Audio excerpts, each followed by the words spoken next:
다시 기도하겠습니다. 주님 감사합니다. 오늘 귀한 이 자리를 우리가 허락하여 주셔서 다시 한번 주님 음성에 귀를 기울이게 하심을 감사드립니다. 너무나 급하셔서 정말 부족한 자도 지금 할 수 없이 쓰시는 하나님, 다시 한번 이 부족한 종을 예수 그리스도의 보혈로 정결케 하시고 오늘 우리에게 말씀하시기를 원하시는 그 말씀에 하나님, 이 부족한 종이 장애물 되지 않게 하시며 오늘 이곳에 있는 한 사람 한 사람도 내 안에 있는 그 어떠한 것이 주님 앞에 나아가는 그 자리에 방해되지 않게 하시며 다시 한번 주 성령께서 우리 안에 운행하시고 그리스도의 보혈로 우리를 다시 한번 정결케 하시며 말씀해 주시는 그러한 시간 되기를 소망합니다. 지금부터 시간을 주님 성에 부탁합니다. 살아계신 주 예수 그리스도의 이름으로 기도합니다. 안녕하세요. 다니엘 김 선교사입니다. 제 소개를 짧게 드리도록 하겠습니다. 선교사라고 하면요, 어떤 분들은 어느 나라에서 무슨 사역 하십니까? 라고 물어보십니다. 근데 저는 짧게나마 제 사역에 대해서 소개를 드리자면 하나님께서 저에게 주신 것은 한 나라와 한 민족이 아니라 두 개의 발판입니다. 그 두 개의 발판은요, 하나는 서울과 인천이고요, 또 하나는 중국의 베이징입니다. 서울과 인천이라는 발판을 통해서는 저는 지금 동쪽 사역을 하고 있고요, 중국의 베이징을 통해서는 서쪽 사역을 하고 있습니다. 동쪽이라는 곳은 한국을 중심으로 동쪽입니다. 그래서 한국, 일본, 동남아시아, 호주, 뉴질랜드, 미국, 영국의 런던까지를 포함한 유럽까지의 구간이고요. 그리고 서쪽이라는 것은 중국을 중심으로 서쪽입니다. 그래서 중국의 서쪽, 그리고 인도, 몽골리아, 러시아, 중앙아시아, 중동, 아프리카, 이스라엘의 예루살렘까지의 구간입니다. 이쪽 동쪽은요, 강단에서 이렇게 마음껏 설교할 수 있는 지역이고요. 저쪽 서쪽은 지하에서 숨어서 사역을 하는 곳입니다. 저쪽 동쪽은요, 이미 복음이 들어간 곳이고요. 그리고 기독교 자원이 이미 준비가 된 곳이고요. 서쪽은 이제부터 복음이 들어가고 있거나 들어가야 할 지역입니다. 그래서 기독교 자원은 부족해도 열정과 부흥이 그리고 성령의 강력하신 역사가 있는 곳이 바로 그쪽입니다. 그래서 1년에 거의 반 정도는 동쪽에서, 반은 서쪽에서 이렇게 지내고 있고요. 끊임없이 의도적으로 동서, 지상, 지하, 공개, 비공개, 빛과 같이 소금과 같이 지금 그렇게 사역을 이끌어 나가는 그러한 선교사입니다. 지금 짧은 시간이기에 지금 시간 관계상 제가 하는 사역을 좀 더 나누고 싶지만 나눌 수는 없을 것 같고요. 오늘 이 말씀을 통해서 우리가 말씀하시는 주님의 음성에 우리가 함께 다가가서 귀를 기울여 보도록 하겠습니다. 여러분, 정말 주님 오실 날 멀지 않은 것 같습니다. 온 세계를 이렇게 돌아다녀 보며 한 가지 느끼는 것은 그날이 정말 가까이 온 것을 이렇게 피부로 느끼고 있습니다. 근데 우리 주님 처음에 오실 때는요, 죄인 구하러 오셨습니다. 하지만 두 번째 오실 때는 죄인 구하러 오시지 않는다는 것입니다. 이번에 오실 때는 누구를 구하러 오시냐? 이미 구원받은 성도만을 구하러 오신다는 것입니다. 이미 준비된 구원받은 자들만을 주님께서 구하러 오신다는 것입니다. 여러분, 주님 오실 때는요, 어떠한 변명도 통하지 않습니다. 나 몰랐습니다. 안 통합니다. 왜 이렇게 일찍 오셨어요? 안 통합니다. 하나님, 나 직분이 이겁니다. 사역이 이겁니다. 더 큰일 났습니다. 여러분, 주님 오실 때는 한 가지 기준으로 심판하신다는 사실을 우리가 기억하기로 합니다. 그 한 가지 기준은 무엇입니까?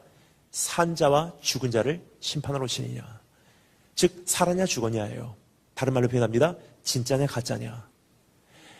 알곡이냐 쭉정이냐, 곡식이냐 가라지냐, 양이냐 염소냐, 아니면 마음을 다하고 성품을 다하고 힘을 다하여 여호와 하나님을 사랑했냐, 거기에 미달됐냐예요. 여러분, 오늘 그 주님 앞에 내가 어떻게 이 마지막 시대를 살아서 준비해야 하나. 오늘 주님께서 우리에게 말씀하시는 내용은 이것입니다. 주인 되신 예수 그리스도께서 속히 다시 오시리니 이제는 온전한 종의 모습으로 그분을 맞을 준비하여라. 말씀하신 주님의 음성에 우리 함께 귀를 기울여보도록 하겠습니다.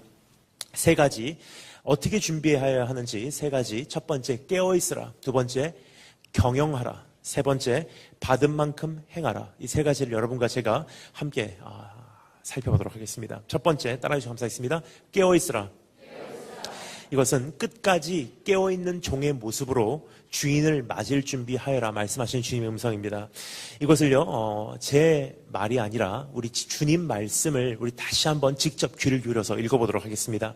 35절부터 40절 말씀을 통해서 끝까지 깨어있는 종의 모습으로 준비하라 우리가 권고하시는 주님의 음성 읽어보도록 하겠습니다. 다 같이 한 목소리로 읽겠습니다. 시작.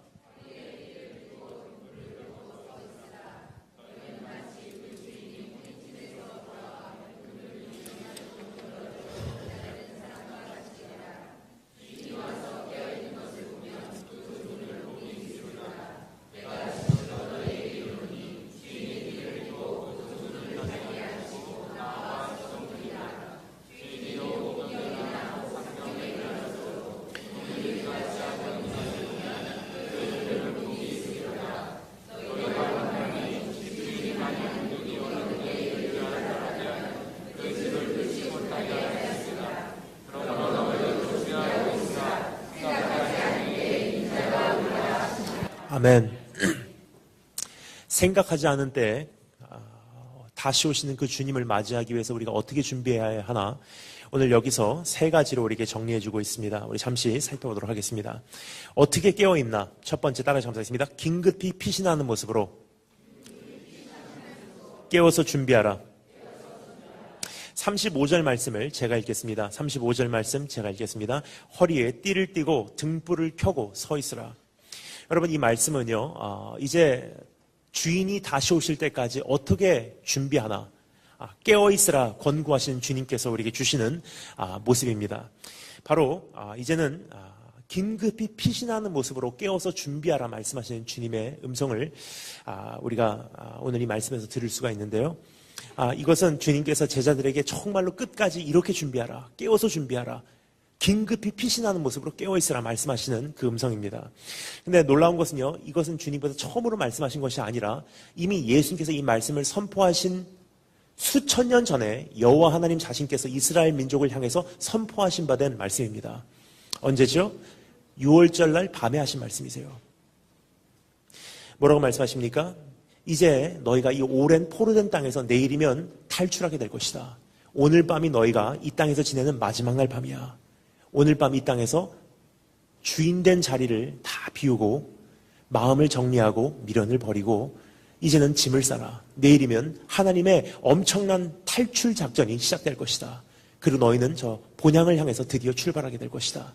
오늘 밤은 이렇게 지내라 말씀하시면서 우리 출애굽기 12장 11절 말씀 제가 읽겠습니다. 잘 들으시면 감사하겠습니다. 너희는 그것을 이렇게 먹을지니 그것이라는 것은 무교병이에요. 왜냐? 빵이 부풀어 나는 것도 못 기다린다는 뜻입니다. 너희는 무교병을 이렇게 먹을지니 어떻게 해요? 허리에 띠를 띠고 발에 신을 신고 손에 지팡이를 들고 급히 먹으라. 이것이 여호와의 유월절이니라.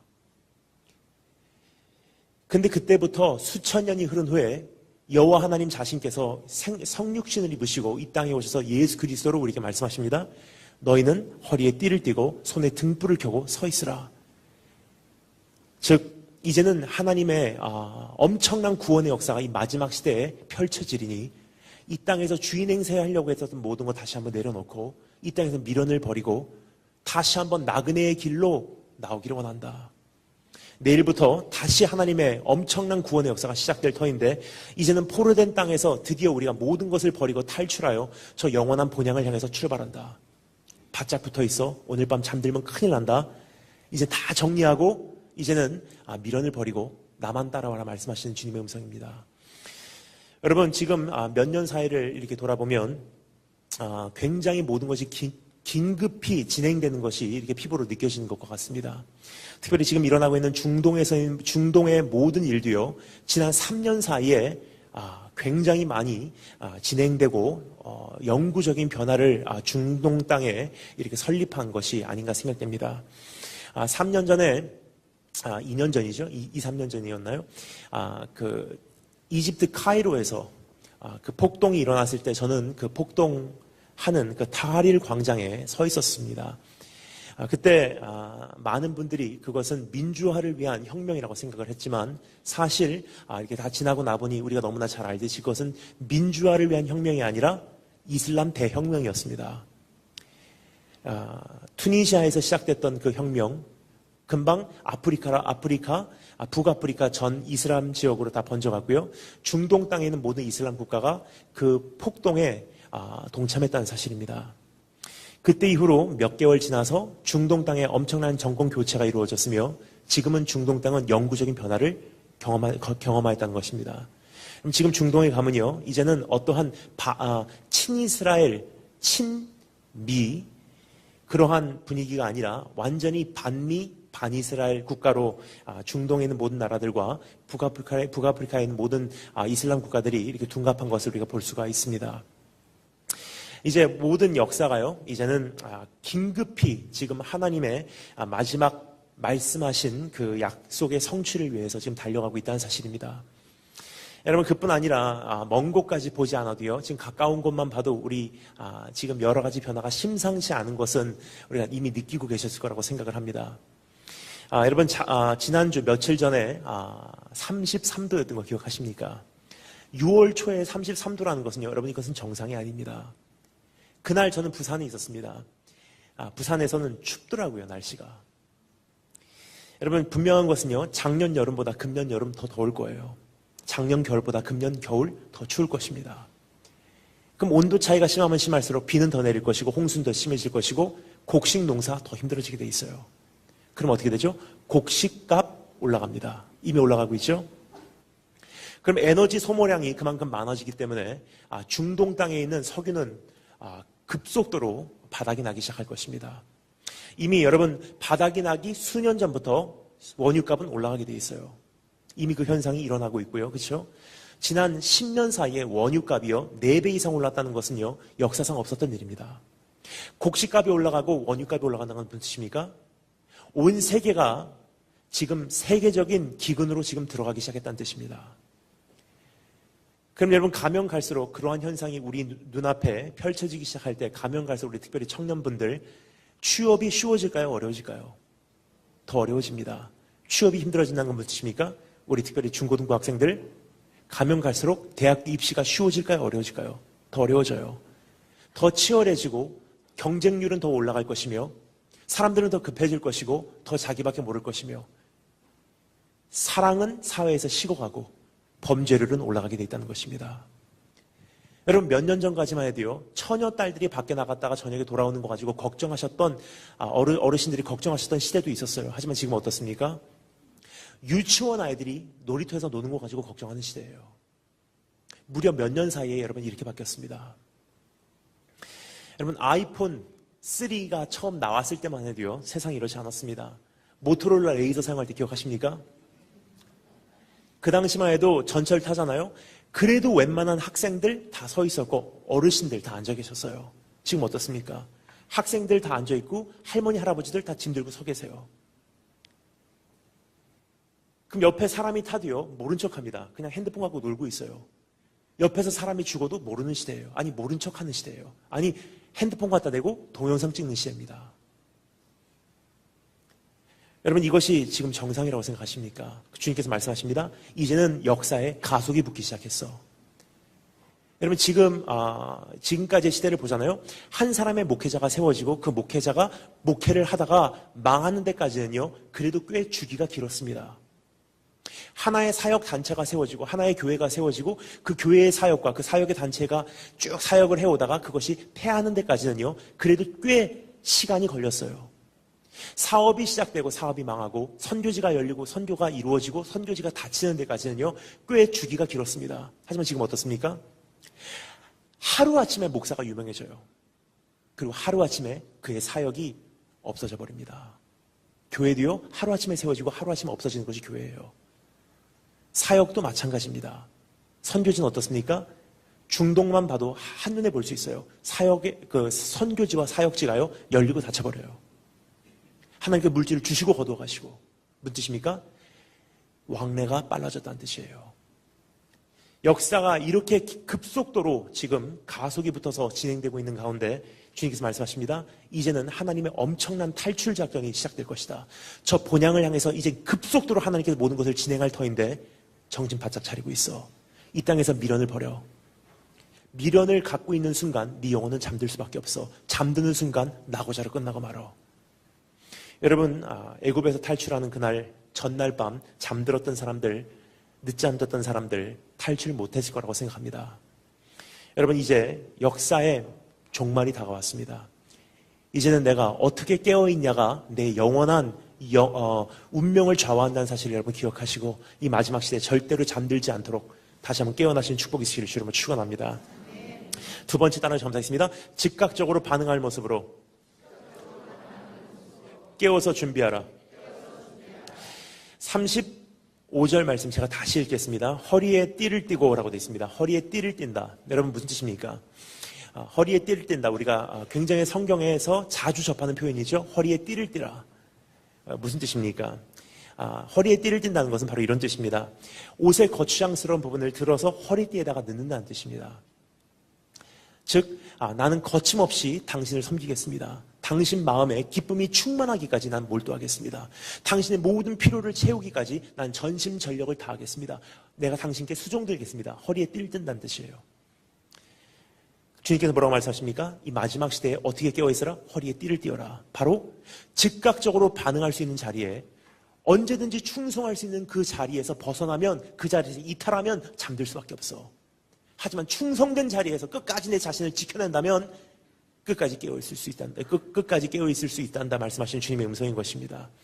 여러분, 마라톤을 달리면서 좋은 사람 없습니다. 달리기를 쉬면 잠들 수밖에 없다는 사실입니다. 잠들었기 때문에 충성되지 못하는 것이 아니라 충성된 자리에서 내가 이탈해버렸기 때문에 내 영혼이 잠들 수밖에 없다는 사실이에요. 여러분, 오늘 혹시나 내가 충성된 자리에서 즉각적으로 주님 앞에 반응할 수 있는 그 자리에서 벗어나오진 않았나 내 자신을 한번 살펴보시고 주님 앞에 나오시는 축복이 있으시길 바랍니다.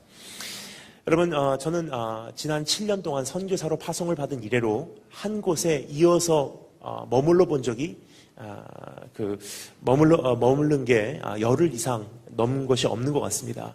한 곳에 열흘 이상 머무르지 않고 계속 짐 싸고 떠나고 계속 이동을 하는 그러한 삶을 지난 7년 동안 살고 있습니다. 근데 지난 7년 동안의 삶을 돌아보면서 한 가지 느끼는 것은요, 온 세계에 일어나는 현상을 이렇게 목격할 수 있는 기회를 주님께서 저에게 주신 것 같아요. 근데 그 중에 한 가지가 뭐냐면요, 온 세계적인 현상을 하나 보게 됩니다. 그것은 무엇이냐면, 한국에 와도, 미국에 가도, 호주에 가도, 뉴질랜드에 가도, 유럽에 가도, 미국에 가도요, 심지어는 공산주의 국가로 더 이상 정말 자유롭게 예배하지 못하는 그러한 중국 땅에 가도 똑같은 현상을 목격하게 됩니다. 그것은 무엇이냐면 온 세계적으로 예배가 가벼워졌어요. 우리는 잘 모릅니다. 하지만 우리 청소년들 보잖아요. 청소년들은 우리의 거울이기 때문에 한눈에 알아볼 수 있어요. 청소년들 어떻습니까? 중고등부 수련회 하잖아요. 지금 우리의 모습이 반사된 그것을 한눈에 볼 수 있습니다. 중고등부 수련회 하잖아요. 그러면 스포트라이트 켜집니다. 스모크 마신에서 연기 나오기 시작합니다. 그리고 드럼 소리 나오기 시작합니다. 그리고 전자기타 소리 나오기 시작해요. 그럼 우리 청소년들은요, 두 번 생각 안 합니다. 그냥 자리에서 일어나서 앞으로 나와서 뛰기 시작해요.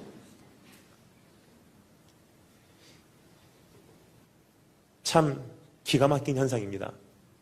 마치 피리 부는 사나이 그냥 쫓아가듯이 아무 생각 없이 뛰어다녀요. 솔직히 뛰는 사람에게 좀 물어보고 싶습니다. 왜 뜁니까? 무슨 생각을 하면서 뜁니까? 지금 무슨 찬양을 부르는 주나 이해를 하고서 지금 뛰고 있습니까? 여러분, 뛰는 게 나쁜 건 아니에요. 뭐냐? 하나님 나라의 다양한 예배의 한 형태이기 때문입니다. 근데 여러분, 뛰기까지는요, 저는 시간이 굉장히 오래 걸리더라고요. 처음에 예배당으로 들어와서 한참을 앉아있어요. 한참을 앉아있다 보니 내 별의별 잡생각이 다 드는 내 자신을 발견하게 됩니다. 뭐냐, 세상에서 입고 온 껍질이 너무나 많거든요. 별의별 잡생각이 다 들어요. 정말 기도하는 가운데 한 겹씩 벗어갑니다. 한참을 주님 앞에 집중을 하고 나니 내 자신이 죄인인 게 보이기 시작합니다. 가슴을 치며 회개합니다. 하나님 불쌍히 여겨주세요. 바로 살려고 했는데 안 됐네요. 또 넘어졌습니다. 어떻게 하면 좋습니까? 나는 화를 입은 자입니다. 한참을 가슴을 치다 보니 하나님의 은혜가 쏟아지기 시작합니다. 그 은혜에 감격해서 용서받은 자의 감격으로 인해서 그것이 내 안에 샘솟아 오르기 시작할 때 그게 원동력이 돼서 나로 하여금 움직이게 하는 거지, 찬양 한 곡 나왔다고 스포트라이트 켜졌다고 스모크 마시에서 연기 나오기 시작했다고 뛰는 게 아니더라고요. 하지만 요즘 청소년들 어떻습니까? 그냥 음악만 나오면 뛰어요. 여러분, 그 어떤 시대보다도 예배당은 화려해졌습니다. 환해졌습니다. 하지만 그 어떤 시대보다도 성도 한 사람 한 사람의 삶은요, 가장 많은 어두움의 세력이 지금 사로잡고 있다는 사실입니다. 그 어떤 시대보다도 예배는 화려해지고 찬양의 고백은 아름다워졌지만 성도의 삶에는요, 경건의 능력이 없어져 버렸어요. 우리가 찬양하지 않습니까? 주님 말씀하시면 내가 나가리라. 주님 뜻이 아니면 내가 멈춰서리라. 근데 여러분 여쭤보겠습니다. 주님 말씀하시면 가실래요? 주님 뜻이 아니면 오늘 당장이라도 끊어버리실 준비가 되셨습니까? 아니잖아요. 그럼 그 찬양 왜 부르십니까? 너무나 많은 입술의 고백은 있지만 그것에 합당한 삶과 행동은 따르지 않는 바로 이 시대를 보고서 주님께서 뭐라고 말씀하십니까? 경건의 모습은 있지만 경건의 능력을 상실한 시대래요. 그래서 여러분 잠들 수밖에 없다는 사실을 여러분 기억하시고 다시 한번 하나님 앞에 우리가 오늘 온전히 세워진다는 것은요, 내가 서원한 것은요, 이제는 해로울지라도 지키시는 그 자리로 내가 나오면 내 영혼이 살아나요. 오늘 그 자리에 나오시는 축복이 있기를 주님으로 축원합니다. 세 번째, 따라서 감사했습니다. 명확히 분별하는 모습으로 깨워서 준비하라. 36절 말씀을 제가 읽겠습니다. 너희는 마치 그 주인이 혼인집에서 돌아와 문을 두드리면 곧 열어주려고 기다리는 사람과 같이 되라. 여러분, 주인이 어디를 가죠? 먼 나라에 혼인잔치를 갑니다. 근데 주인이 한밤중에 돌아옵니다. 이경에나 혹 삼경에 올 수 있대요. 즉 가장 어두운 때예요. 그럼 어떻게 되죠? 한밤중에 주인이 나타나서 내가 왔다 그러면 어떤 종이요? 곧 열어줄 수 있는 그런 종이 되래요. 지금 이 말씀은 우리가 좀 이해하기가 힘듭니다. 왜냐하면 당연히 열어주는 것이 우리에게는 그게 우리의 상식이기 때문입니다. 근데 여러분 분명히 기억해야 되는 것은 2000년 전에 이 말씀을 주님께서 하셨을 때는요, 유대인들 그 시대 그 사회에서는요, 가로수 등이라는 것은 존재하지 않았어요. 밤에 도적이 들 수도 있고요, 산적이 들어올 수 있습니다. 그럼 한밤중에 주인이 나타나서 내가 왔다 그랬을 때는요, 곧 열어줄 수 있는 사람들은 얼마 되지 않았다는 사실이에요. 특히 우리가 한 가지를 또 전제로 해야 되는 것은 아브라함의 어떠한 이야기를 보면 한 가지를 우리가 느낄 수 있어요. 그것은 무엇이냐면, 여러분 기억하십니까? 소돔 땅에 살고 있었던 조카 롯이요, 케덜라오머라는 왕의 연합군으로 인해서 그 성이 함락됨으로 인해 조카 롯이 결국은 먼 나라로 포로로 끌려가죠. 전쟁 포로로 피랍돼서 끌려가는 것을 우리가 볼 수가 있습니다. 그 소식을 접어들은 아브라함이 어떻게 합니까?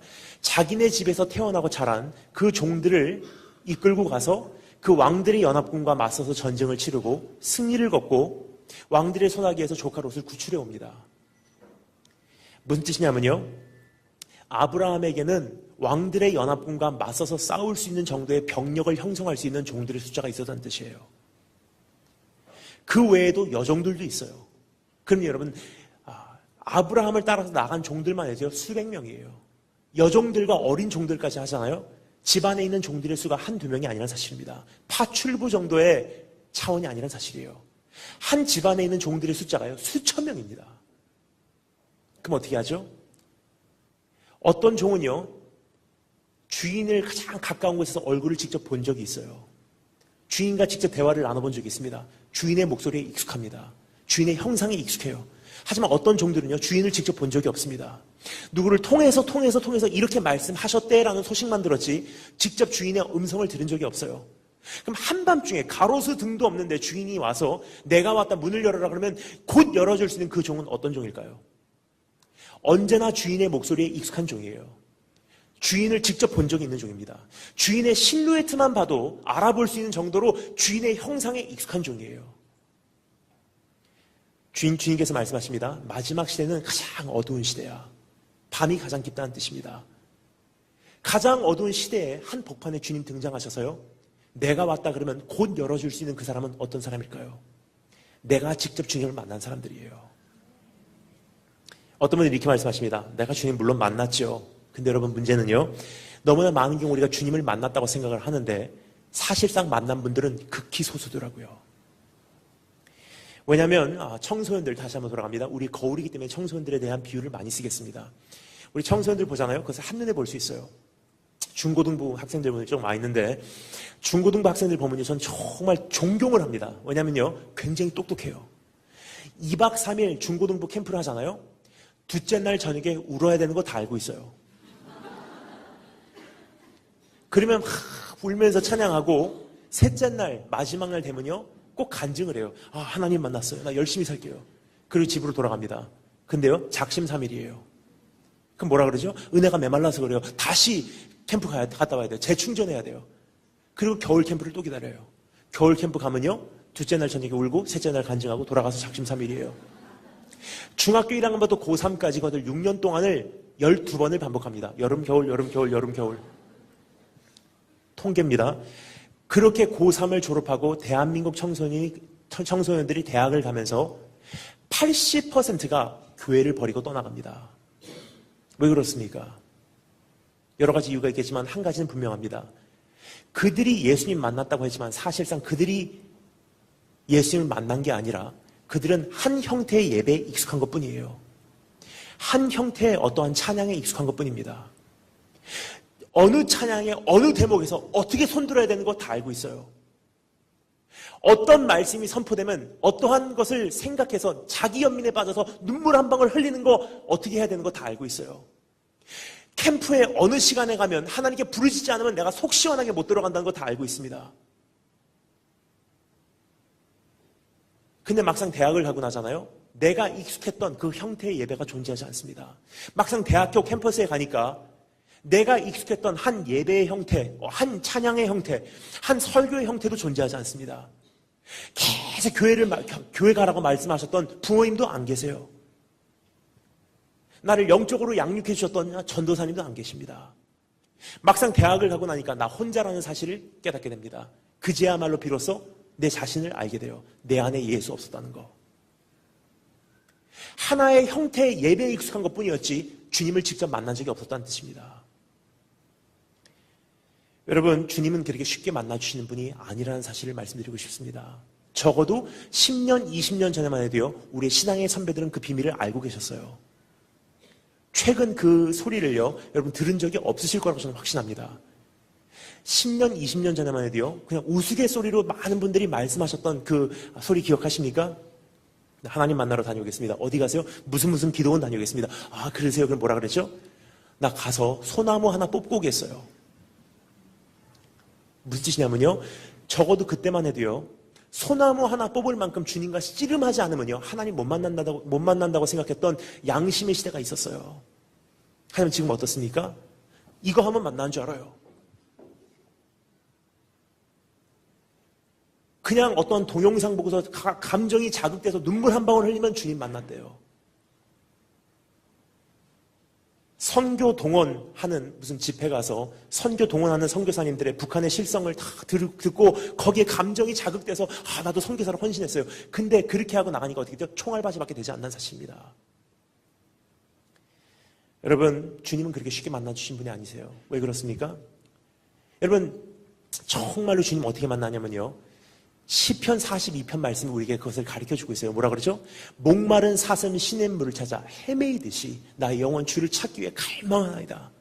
무슨 뜻이냐면요, 시냇물을 찾기까지, 발견하기까지 찾으란 뜻이에요. 주님 원합니다. 주님 만나주세요. 제발 좀 만나주세요. 근데 안 만나주세요. 또 찾아요. 제발 좀 만나주세요. 한 주일을 찾았건만 안 만나주세요. 또 찾아요. 제발 좀 만나주세요. 1년을 찾았건만 안 만나주세요. 근데 어느 날 지존하신 하나님, 스스로 계신 그분께서 정하신 그날 나를 만나주십니다. 그럼 우리의 몫은 무엇입니까? 그날이 임하기까지 우리는 그분을 찾는 거예요. 그냥.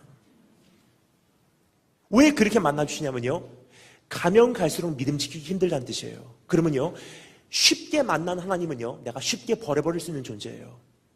하지만 찾던 끝에 진짜로 힘든 가운데 내가 겨우 만난 하나님은요, 내 목에 칼이 들어와도 안 버립니다. 그럼 가면 갈수록 믿음 지키기 힘든 시대가 우리 앞에 도래한다는 것은 가면 갈수록 나를 쉽게 만나주실까요? 어렵게 만나주실까요? 어렵게 만나주십니다. 최근에 어느 전도사님, 어느 목사님을 만났습니다. 그 목사님은요, 3년 전까지만 해도 굉장히 큰 사역을 했어요. 지금 서울 시내 안에 있는 거의 30개의 중학교, 고등학교를 다니면서 기독 동아리를 만들어 주셨던 목사님이세요. 근데 어느 날 저에게 전화가 걸려왔습니다. 전화를 받았습니다. 목사님께서 제발 좀 만나주세요. 제가 만났어요. 그 고민을 말씀하시더라고요. 그동안 30여 개의 학교를 찾아다니면서 기독 동아리를 이렇게 인도하셨건만 지난 6개월 사이에 30개의 학교에서 다 쫓겨나고 지금 3개만 남았대요.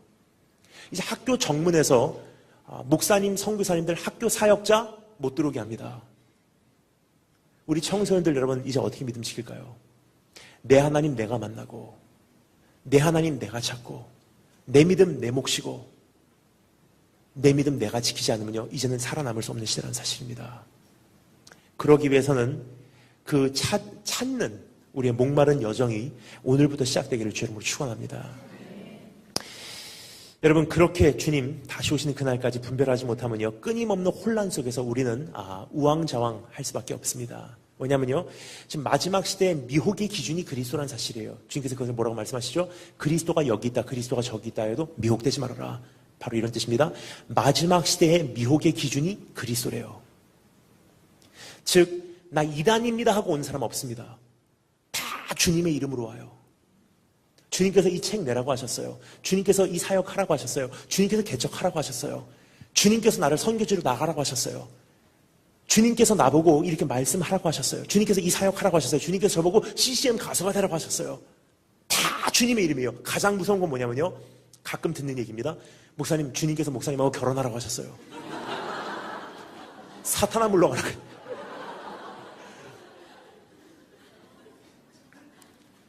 여러분 다 주님의 이름입니다.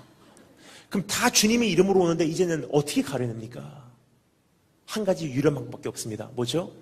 내 주님 내가 만나고 내 믿음 내가 지키고 정말 혼란스러운 이 시대 속에서 정말로 혼란스럽게 어두운 이 시대 속에서 세하게 오늘도 말씀하시는 그 음성 내가 분별해가며 한 걸음 한 걸음 조심스럽게 끝까지 내 믿음 지키는 것이 주님의 마음이라는 사실이에요. 양들은 목자의 음성을 알아듣는데요. 오늘 그 자리로 나오신 축복이 있기를 주님을 축원합니다. 어떻게 깨어 있습니까? 긴급히 피신하는 모습으로 즉각적으로 반응할 수 있는 충성된 모습으로 세 번째 명확히 분별하는 모습으로 깨어 계시는 여러분 되시기를 주님을 축원합니다. 자 그럼 두 번째 따라해 주시면 감사하겠습니다. 경영하라. 첫 번째는 깨어있으라, 두 번째는 경영하라. 경영하라는 것은요 주님의 마음으로 내 삶과 하나님의 나라를 펼쳐가라는 뜻입니다. 우리 다 같이 그 말씀을 직접 읽어보도록 하겠습니다. 41절부터 44절 말씀을 통해서 우리에게 경영을 요구하시는 주님의 음성 다 같이 읽겠습니다. 시작.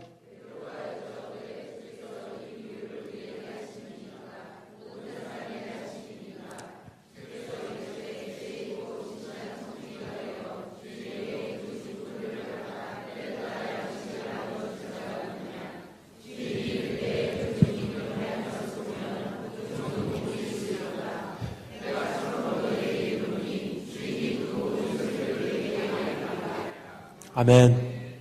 예. 여러분 주님께서 요구하시는 두 번째는요 경영을 요구하십니다. 주님의 마음으로 내 삶과 하나님의 나라를 펼쳐가기를 요구하시는 주님의 음성입니다. 여기서 주인이 어디를 가죠? 혼인잔치로 갑니다. 그렇죠? 그 혼인잔치는요 우리가 생각하는 결혼식은 아닙니다. 결혼식은요 우리가 토요일날 오후에 잠시 가서 예식 참여하고 신랑 신부에게 악수하고 부주금 내고 갈비탕 한 그릇 먹고 돌아오는 정도예요. 여기서 말하는 것은 혼인잔치라고 한 이유가 있습니다. 왜냐하면요 혼인잔치는 우리가 생각하는 건 좀 다릅니다. 먼저 우리가 꼭 기억해야 할 것은요 적어도 2000년 전에는요 오늘만큼 교통이 발달이 되지 않았어요. 그러면 혼인 예식이나 혼인 잔치에 가기 위해서는 이미 도착해야 되는 그 날에 수개월 전부터 여정이 시작돼요. 양떼를 이끌고 낙타떼를 이끌고 말떼를 이끌고 식량을 싣고 포도주를 가지고 출발합니다. 종들에게 말합니다. 나 다녀올게. 언제 올지 모르겠어. 아직 예측이 되질 않아. 가다가 풍랑을 만날 수도 있고 가다가 산사태를 만날 수도 있고 도적을 만날 수도 있어. 하지만 내 계획으로는 내년 이맘때쯤이 아닌가 싶은데 그때까지 깨어있으라. 너희들에게 모든 재산을 맡기고 갈게. 다녀올게. 하고 양떼를 이끌고 출발합니다. 그럼 수개월에 걸쳐서 가는 거예요. 그럼 혼인잔치도요, 하루가 아니에요. 왜 그렇습니까? 가까이서 오시는 손님들 먼저 도착합니다.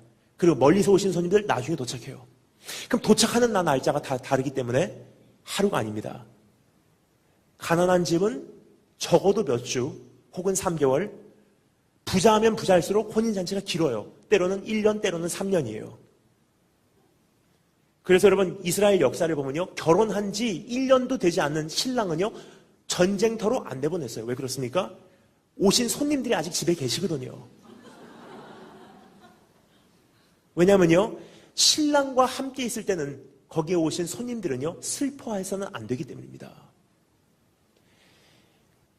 그런데 그 혼인잔치가 다 이렇게 무르익어 갈 때는 많은 분들이 다 오셔서 멀리서 오신 손님들까지 다 도착했을 때 클라이막스를 맞이합니다. 그리고 그날이 지나면 어떻게 되죠? 멀리서 오신 손님들부터 아마 음식 남은 것부터 다 챙겨서 다시 집으로 돌아가기 시작할 거예요. 그럼 마지막 분들 다 뒷정리해주고 나오게 되면요, 혼인잔치만 해도 수개월이에요.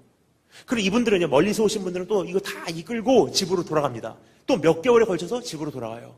그 왕복하는 시간만 해도요, 적어도 1년이에요.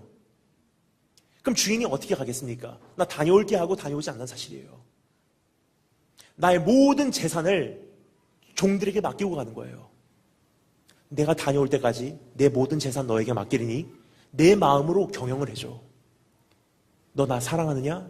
사랑하면 물질이 있는 곳에 마음이 있다고. 네가 나를 정말 사랑한다면 내 물질을 어떻게 관리하는 줄을 네가 알았을 거야. 네가 나를 정말로 사랑한다면 내가 무엇을 중요시 여기는지, 무엇에 관심을 가지고 있는지 네가 정말 알았을 거야. 그리고 그것을 네가 나의 자원을, 나의 모든 재산을 써서 그것을 이루어줬을 거야. 내가 돌아올 때 나의 모든 것을 네가 어떻게 경영하는지를 바라보고 내가 그것을 기준으로 너희를 심판할 것이다. 뭐냐? 여기서 주님을 말로만 사랑했냐, 아니면 주님 마음에 정말 귀를 기울이고 주님을 사랑했냐가 여기서 갈라지거든요. 우리 주님께서 승천하실 때 우리에게 너무나 많은 것을 맡기셨습니다. 가정도 주셨고요, 자녀도 주셨어요. 자녀는 여러분 우리 것이 아닙니다. 교회도 주셨고요, 사명도 주셨고요, 젊음 주셨고요, 시간 주셨고요, 물질 주셨고요, 건강 주셨고요, 마음껏 일할 수 있는 자유도 주셨어요. 기회도 주셨습니다. 근데 이것을 이제는 어떻게 경영하냐가 이제 우리들에게 남은 숙제예요. 그럼 여러분 어떻게 경영해야 할까? 우리 한번 살펴보도록 하겠습니다. 두 가지 경영 우리 살펴보겠습니다. 첫 번째, 따라해주시면 감사하겠습니다. 지혜롭고 진실한 경영. 42절 말씀 제가 짧게만 읽겠습니다. 주께서 이르시되 지혜 있고 진실한 청지기가 되어라고 되어 있습니다. 즉 주님께서 원하시는 첫 번째 온전한 경영은요, 지혜 있고 진실한 경영이에요. 그럼 여러분, 지혜 있고 진실하다 그러면 어떤 분들은 왜 이렇게 복잡한 경영을 요구하십니까 생각을 하시는데, 사실 지혜와 진실한 것은요, 이건 두 개 똑같은 거예요. It's the opposite side of the coin. 동전의 양면이에요. 지혜로우면 진실할 수 있는 기회가 있고요, 진실하기 때문에 지혜로운 자예요. 정말 주님께서 원하시는 것은요, 네가 정말로 지혜로운 종이 되어서 이제는 진실하게 경영해라 말씀하시는 거예요. 그럼 여쭤보겠습니다. 지혜라는 것은 무엇입니까? 지혜란 무엇입니까? 아는 거? 그건 지식이죠. 지혜란 무엇입니까? 목사님 딸 이름입니까? 아니에요. 세계 여러 곳을 가며 한 가지 기가 막힌 현상을 보게 됩니다. 너무나 많은 목사님들이 딸 이름을 둘 중에 하나로 짓습니다. 지혜든지 은혜든지. 여러분, 그럼 지혜란 무엇입니까? 전 중학교 1학년 때 예수님 만났습니다. 중학교 1학년 때 정말 뜨겁게 예수님 만나고 중학교 2학년부터 고민이 시작돼서 하나님 저에게 지혜를 주세요. 정말 저에게 지혜를 주세요. 기도를 했는데 너무 지혜라는 것이 제가 갈급해서 중학교 2학년부터 고3 졸업할 때까지 약 5년간 지혜의 책이라고 하는 잠언서를요 70독을 했습니다. 잠언서를 70독하고 내린 결론이에요. 인생은 복잡하다. 그래서 지혜가 필요하다. 왜냐? 지혜란 복잡한 인생의 현실을 하나님의 마음으로 헤쳐나가는 능력이에요. 왜냐? 우리가 살면서 내리지 않으면 안 되는 수많은 거의 80%에서 90% 이상 되는 선택이요, 결정이요, 윤리적인 선택이나 도덕적인 선택이 아니라 지혜의 선택이에요. 예를 들어서 불쌍한 사람들을 도와주는 건 좋고 안 도와주는 건 나쁘고, 선교하는 것은 좋고 선교 안 하는 것은 나쁘고, 헌신하는 것은 좋고 헌신 안 하는 것은 나쁘고의 단순한 흑백 논리가 아니란 사실입니다. 현실은 그것보다 훨씬 더 복잡하다는 사실이에요.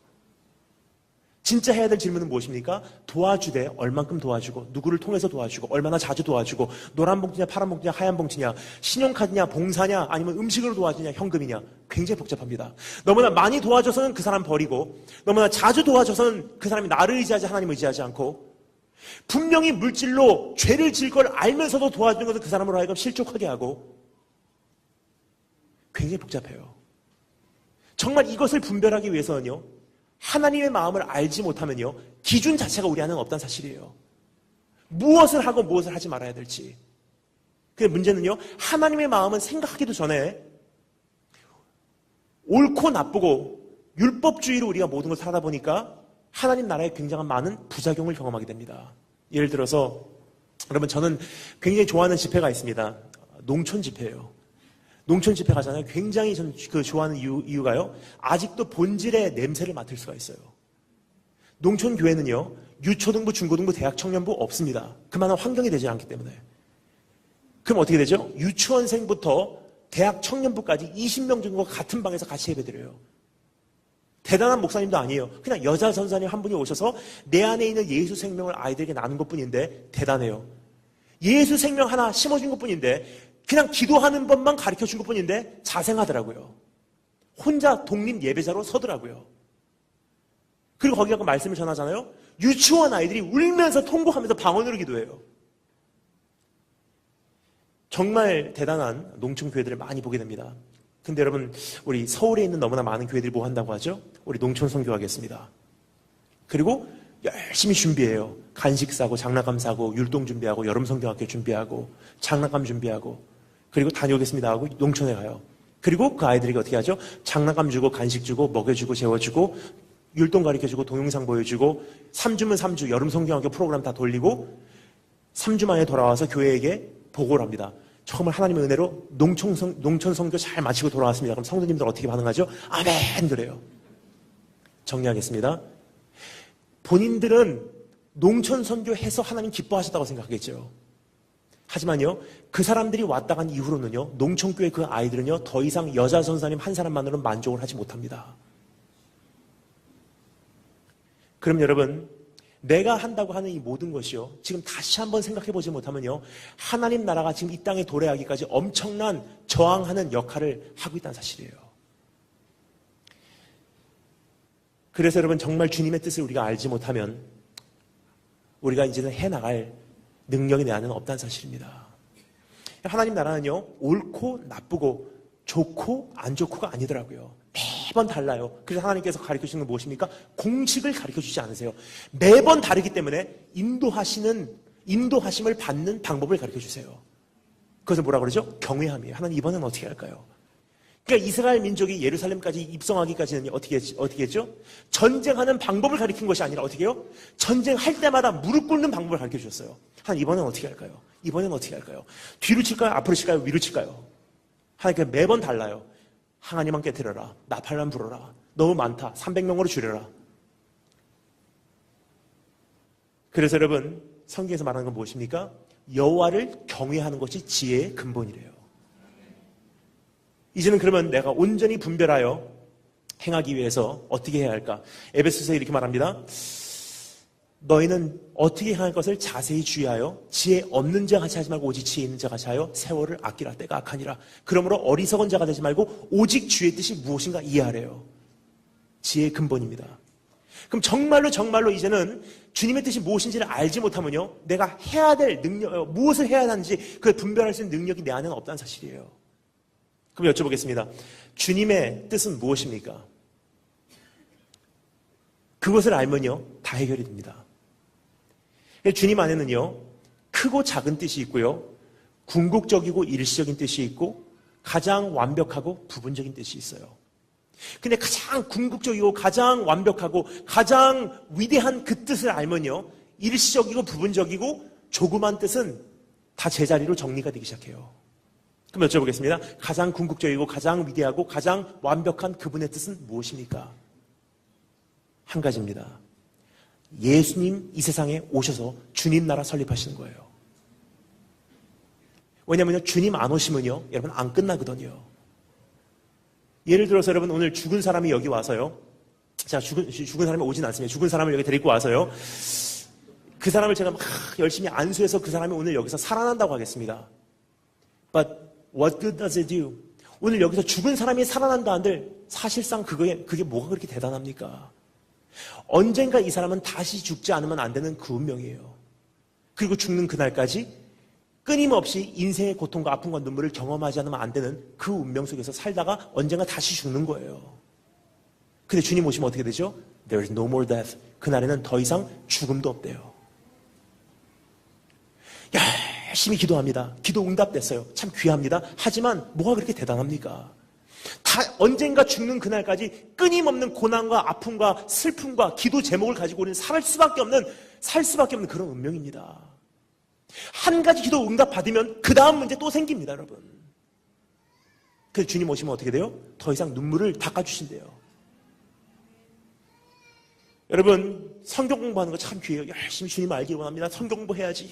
열심히 공부해요. 참 귀합니다. 하지만 그날의 비함은요, 이것도 아무것도 아닙니다. 왜냐면요, 지금은 거울로 보는 것과 같이 희미하게 보이나 그날에는 우리가 얼굴과 얼굴을 맞대가 버리니 그분께서 나를 아는 것과 같이 나도 하나님을 아는 완벽한 지식을 갖게 된다는 사실이에요. 여러분, 저는 또 한 가지 좋아하는 집회가 있습니다. 농촌교회 집회도 굉장히 좋아하지만 제가 정말 좋아하는 집회는요, 군부대 집회예요. 왜냐면 제가 사관학교 출신이다 보니까 군부대 가면 그 군인들이, 그 장병들이 저를 마침 형님과 같이 맞이해줘요. 저는 장병들의 그 땀 냄새와 그 흙 냄새가 얼마나 저는 좋은지 저는 군부대 집회 가면요, 집에 온 느낌이에요. 제가 생각하는 그 톱3 군부대 집회가 있습니다. 하나는요, 오살리 기도원에서 1년에 한 번 열리는 집회인데요, 육해공 해병대 모여서 대한민국 국방부가 주최하는 집회예요. 그것을 6.25 상기 구국성회라고 합니다. 1년에 한 번 있는데요, 민간인까지 합쳐서 약 16,000명이 모여서 집회를 하는데, 저는 말씀 전하러 갔다가 강단에 올라가는 순간부터 내려올 때까지 울다 내려왔어요. 정말 충격이었어요, 저에게는.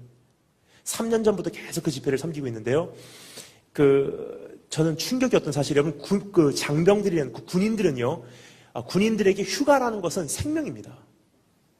근데 군인들이 휴가를 반납하고 2박 3일 거기 모여요. 그 군인들은 초코파이, 롯데리아 햄버거에다가 생명을 걸어요.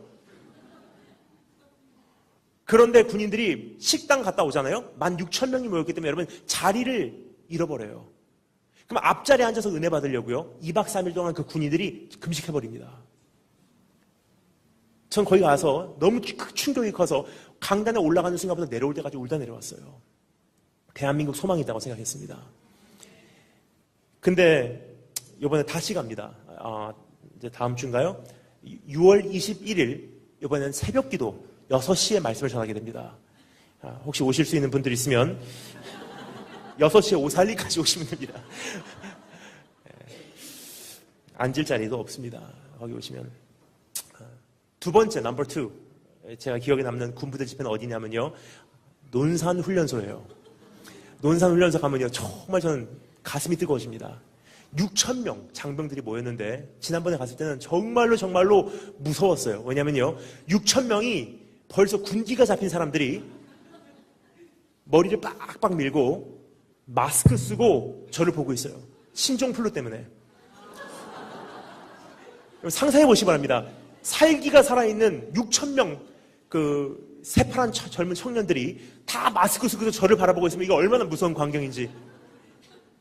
근데 감사한 것은 참 다시 이번에 8월 달에 가서 그 6,000명이나 되는 장병들, 농크리스천들에게 복음을 전할 수 있는 기회를 허락해 주셨어요. 그래서 8월 달에 다시 그 자리에 가서 말씀을 전하게 됩니다.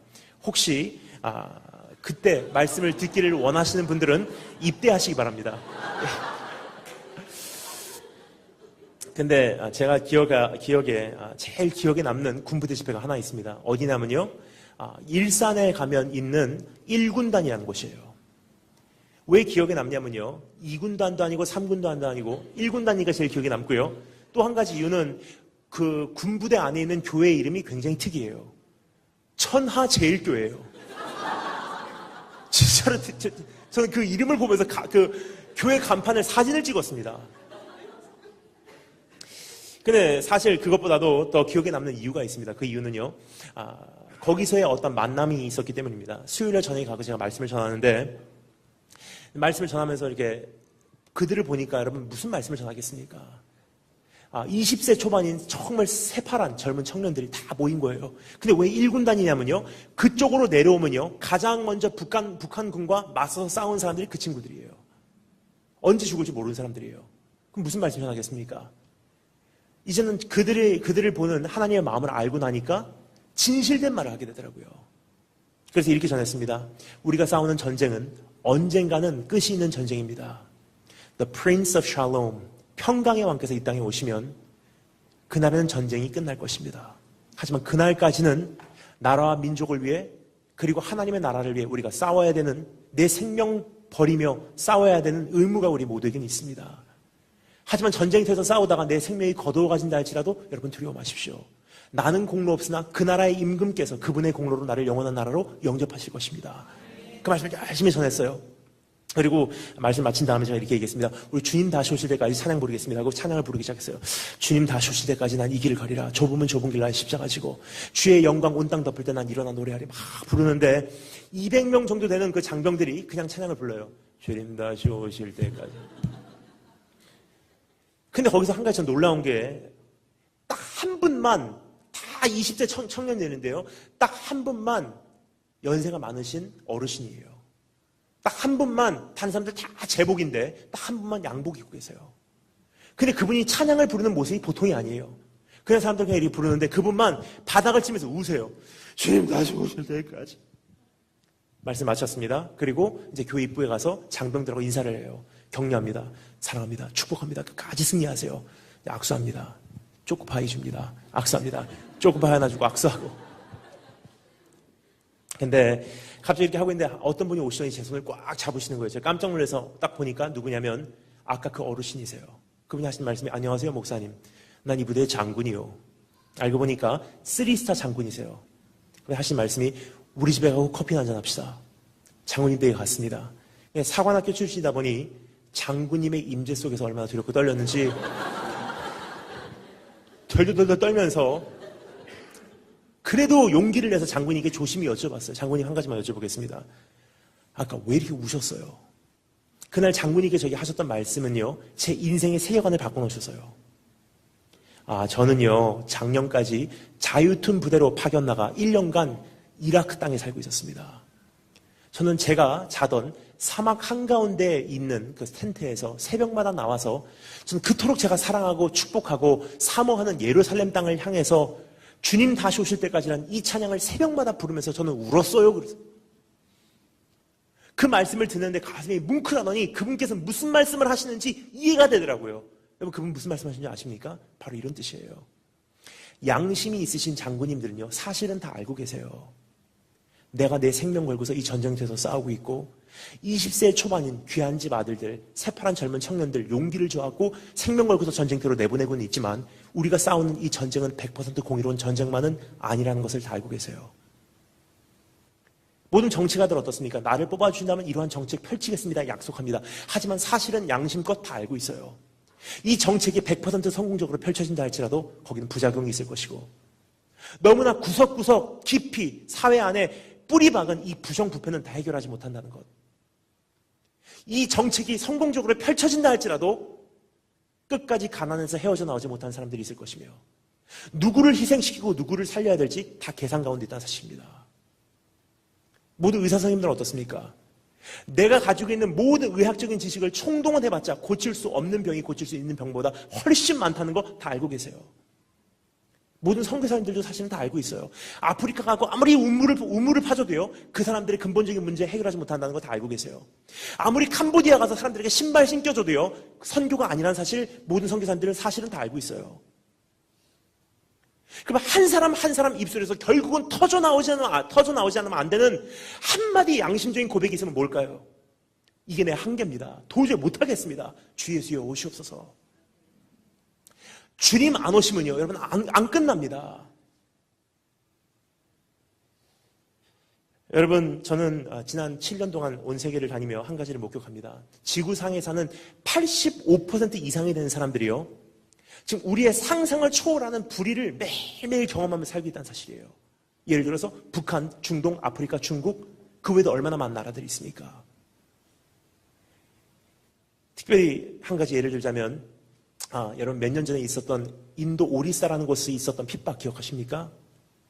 대낮에 힌두교 과격분자들이 들어와서 크리스찬들을 핍박합니다. 그날 교회를 포함한 크리스찬 홈 600가구가 불타고 없어졌고요. 대낮에 크리스찬들이 길거리로 끌려 나와서 죽임을 당한, 순교당한 분들이 100분이에요.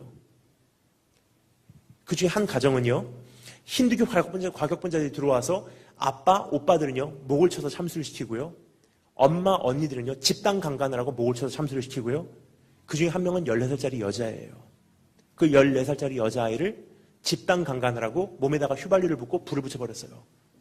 몸이 다 불타오르고 있는데 다행히도 선교사님께 들어가셔서 그 불을 꺼줬는데요, 몸이 완전히 반이 타서 지금도 17살인데 반이 안 움직입니다. 여러분, 그 여자에게 가갖고 여러분 이렇게 말하면 통할까요? 하나님은 사랑이셔, 네가 용서해. 너를 연단하신 이에 위대하게 쓰실 거야. 꿈을 가져, 비전을 가져. 너를 쓰실 길을 원하셔. 용서해라, 네가. 안 통합니다, 여러분. 그 여자에게 통하는 말은 뭐죠? 얘야, 내가 무슨 말을 한들 내가 너를 위로하겠냐. 지금 일어난 이 엄청난 사건을 내가 무슨 말을 한들 너로 하여금 납득시키겠냐. 내가 말을 잃었다. 하지만 한 가지는 내가 너에게 얘기해 줄 수 있어. 우리 예수님 다 보고 계셨어. 그분 반드시 오셔. 그분 오시면 네 원한을 풀어주시고 네 한을 풀어주시고 그분 대신 복수해 주실 거야. 넌 그때까지 길이 참고 기다려. 그 여자에게는요, 그게 복음이에요. 성경에 나오는 예수 그리스도의 복음은요, 양면성이 있습니다. 어린 양 예수, 날 위해서 죽어주신 희생양 예수. 하지만 복수의 예수, 유다의 사자 예수예요. 이 두 가지가 합체가 됐을 때 온전한 복음이 탄생됩니다. 여러분, 주님 오시는 것을 사모하지 않는다는 것은요, 크리스찬으로서 그날을 갈망하지 않는다는 것은 무슨 뜻이냐면요, 온 세계에 있는 사람들이 상상을 초월하는 불의를 매일매일 경험하면서, 배고픔을 경험하면서, 정말 상처를 경험하면서, 죽음을 경험하면서 살고 있어도 그냥 나는 내 기도 응답받고 그냥 행복한 교회 생활하고 언젠가 직분 받고 1년에 한 번씩 나가서 단기 선교행 갔다 오면 뭐 이대로 나는 만족합니다라는 뜻이에요. 뭐죠? 이 자체가 불입니다, 여러분. 내 형제를 내 몸과 같이 사랑하지 못하는 죄를 범하는 거예요. 여러분, 성경에 보면요, 이는 이로 갚고 눈은 눈으로 갚고 생명은 생명으로 갚으래요. 이런 말을 대학가에서 하면요, 특별히 홍대 앞에서 하면 뭐라 그러죠? 그런 째째한 하나님을 왜 믿니요? 그냥 용서하라면 됐지 왜 이렇게 째째한 하나님을 믿니요? 근데 여러분, 인간의 본성을 모르기 때문입니다. 인간의 본성은요, 이는 이로 갚지 않습니다. 어떻게 하죠? 이를 치면요, 이 치고 눈쳐요. 눈치잖아요? 생명으로 취해버립니다. 한 사람을 죽이잖아요? 민족 전체를 없애버려요. 그 창조주 하나님께서는 인간을 너무 잘 아시는 거예요. 하나님께서 말씀하십니다. 피해자에게 정말로 정말로 웬만하면 용서해. 하지만 네가 정말로 정말로 네가 공의를 원한다면 이는 이로만 갚어. 눈은 눈으로만 갚어. 피해자도 이해하시지만 가해자도 보호하기 위한 시스템이었어요. 왜냐? 그것이 깨지기 시작하잖아요. 세계의 모든 질서가 깨지기 시작하거든요. 예를 들어서 이를 치니까 눈으로 갚고, 눈을 치니까 생명으로 갚고, 생명으로 치니까 민족으로 갚고, 대표적인 예가 뭐죠? 미사일 하나 날라오면 100개를 날리고 100개를 날라오면 민족 전체를 없애버리는 팔레스타인과 이스라엘이에요. 언제 끝납니까, 여러분? 이거 팔레스타인 가고 물어봅니다. 왜 이렇게까지 이스라엘에게 하십니까? 뭐라는 줄 아세요? 우리 삼촌 죽였어요. 뭐라 그러겠습니까? 이스라엘에 가고 물어봅니다. 왜 이렇게까지 하십니까? 우리 할아버지 죽였어요. 둘 다 잘못이고 둘 다 잘났어요. 이 문제를 해결할 수 있는 방법은요, 없습니다, 여러분. 근데 문제가요, 이번에는 미사일 하나, 내년에는 미사일 10개예요. 그 내후년에는요, 미사일 100개고요. 계속 악화돼 가고 있어요, 이게. 지금 역사의 한 폭발에서 끌어오를 만큼 끌어올라서 이제는 완전히 폭발할 때까지, 우리 일보 직전까지 왔다는 사실입니다. 그런데도 안 끝나요. 뭐죠? 이 자체가 지옥입니다, 여러분. 어디까지 나빠져야지 사회가 더 나빠지겠습니까? 어디까지 더워져야지 더 이상 이 기후의 변화가 정지되겠습니까? 우리 자녀들은 어디까지 악화돼야지 이 악화돼가는 이 세상에서 우리가 걷잡을 수가 있겠습니까? 방법이 없습니다, 여러분.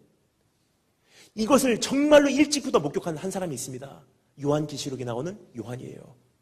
요한계시록 5장을 보면 이 사실을 발견한 거예요. 그래서 보좌에 앉으신 하나님의 오른손에 인류의 역사를 마무리하는 종말시키는 두루마리가 있는데 그것을 펼칠 자가 없어서 그는 통곡을 하며 가슴을 치며 웁니다. 누가 이것을 끝내줄 수 있겠습니까? 이대로 살면은 하나님 이 자체가 인류 역사는 지옥입니다. 제발 좀 끝내주세요. 근데 끝낼 사람이 없는 거예요. 근데 장로즘 한 사람이 말합니다. 울지 말라. 어린 양이 그것을 끝내기에 합당하다. 예수님께서 오시면 끝난다는 사실이에요. 예수님께서 오시면 청산하신다는 사실입니다.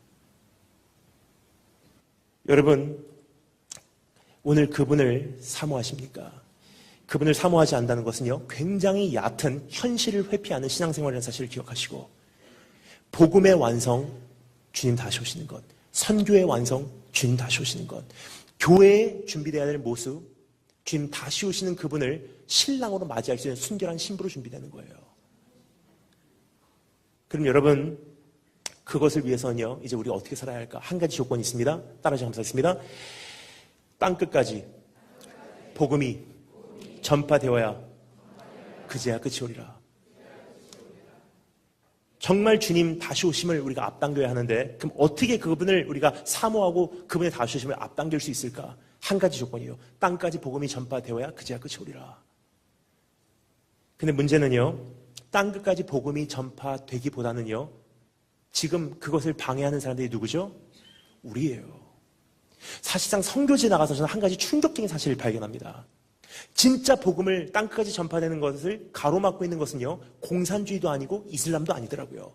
김정은이었던 적도 없고 김일성이었던 적도 없었다는 사실이에요. 진짜로 복음을 가로막고 있는 건 누구냐? 이미 복음을 받은 우리들이요, 이미 크리스찬으로서 기득권을 가지고 있는 믿음의 기득권자들이요, 교회가 주님의 재림을 가로막고 있다는 뜻이에요.